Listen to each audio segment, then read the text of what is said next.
Amnesty International has called for a fair and impartial investigation into the alleged unlawful killing of protesters across Nepal during the youth-led Gen Z demonstrations in September, urging accountability for all those responsible. The human rights organization said that widespread failures by Nepal's law enforcement agencies in handling the protest resulted in unlawful killings, citing what it described as the unnecessary and excessive use of force. We have found the law enforcement officials of Nepal not just ill-prepared, but also, recklessly using the weapons. So they should have avoided those weapons, and the use of those weapons were in contravention of the international standards Nepal should subscribe to. So that has ultimately resulted into human rights violations, and therefore the authorities, including those who have given those commands, and they could be the chief district officer, they could be the chief of the police, but also the home minister.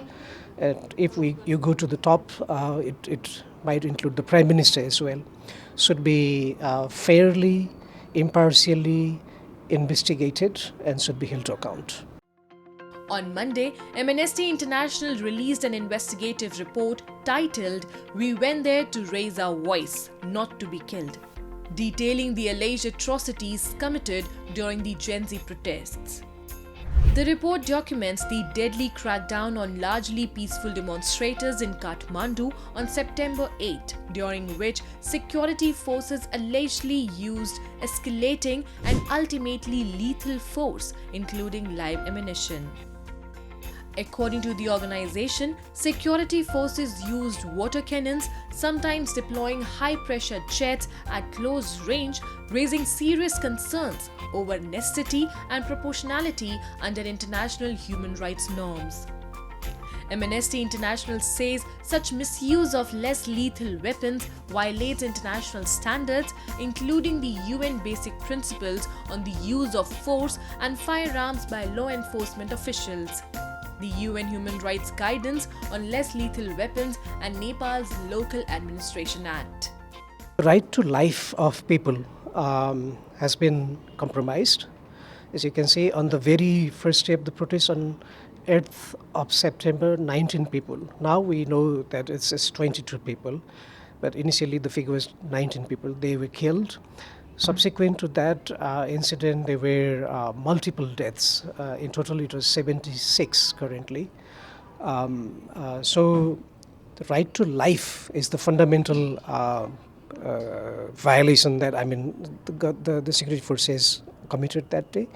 Also, then you had a whole range of other human rights violations, like, for example, people were arrested, people were detained, but also people faced other violences such as torture, ill treatment. The report concludes that Amnesty International did not find any circumstances indicating an imminent threat of death or serious injury that could justify the lethal force used. It states that the deliberate or reckless use of live ammunition, projectiles, water cannons, and tear gas against largely peaceful protesters cannot be justified under any circumstance.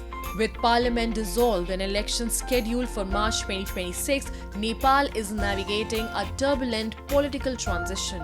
Following 5 days of deliberation, former Chief Justice Sushila Karki was appointed interim Prime Minister. She subsequently recommended the dissolution of Parliament and is mandated to oversee the March 5, 2026 elections.